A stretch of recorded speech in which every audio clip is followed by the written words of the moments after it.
na viongozi. Nitangulize kusema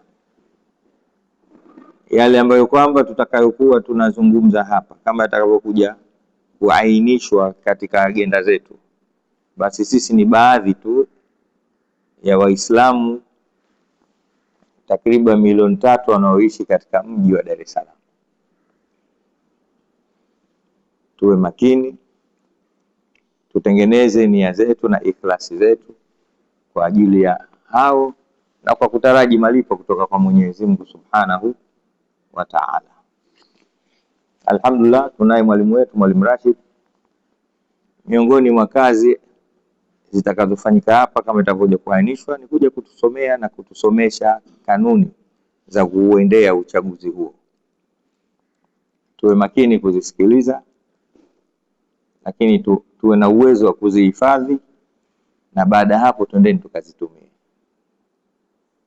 Lengo ni lile moja tu, kuhakikisha tunawatumikia, tunawasaidia ndugu zetu Waislamu wa mkoa wa Dar es Salaam kama tulivyopewa dhamana na Baraza Kuu la Waislamu Tanzania chini ya kiongozi wake mahiri mpenda haki Dr. Abubakar bin Zubair bin Ali Bwana. Mwenyezi Mungu amhifadhi. Niseme tu uchaguzi kama uchaguzi. Juzi tu tukiwa katika baraza la Idi tuliwahi kumsikia Mheshimiwa Rais wa Tanzania akisema uchaguzi siku zote unakuwa uchaguzi hauna udogo. Hata kama uchaguzi wa monita darasani, vumbi lake linakuwa kubwa. Yale ni maneno ya mkongwe, maneno ya mtu mweledi, mwenye hikma, mzoefu, anayesema kwa kufikiri lakini pia kuzingatia. Si vibaya tukalichukua neno hilo pia ikawa ni kama dira fupi, kwa sababu ni kiongozi wa nchi. Na kwa bahati nzuri amelisema lile katika shughuli za baraza la Idul Fitri katika ukumbi wa Mwalimu Nyerere. Kwa hiyo tunakwenda katika jambo kubwa sana. Uchaguzi unakuwa na mambo yake, una tashtiti zake, una furugu zake, lakini tukumbuke tu uchaguzi wetu sisi ni tofauti na chaguzi zingine. Uchaguzi chini ya bendera ya la ilaha illallah Muhammadur Rasulullah, kuanzia misikitini. Hakuna kinachofanyika misikitini isipokuwa kuabudu Allah. Innal masajida lillahi, misikiti ni kwa ajili ya Mungu. Tuje katika kata zetu, wilaya, hatimaye katika mkoa.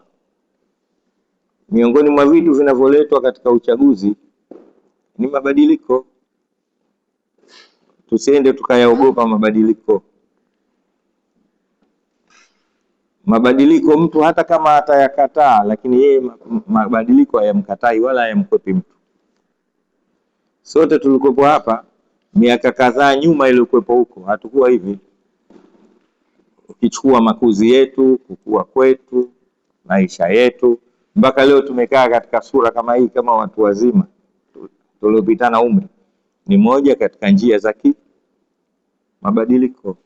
Kwa hiyo mabadiliko mtu hata kama yeye atayakataa, mabadiliko hayamkatai mtu, kwa sababu ni maumbile ya Allah Subhanahu wa Ta'ala, fitratullah allati fatara an-nasa alaiha.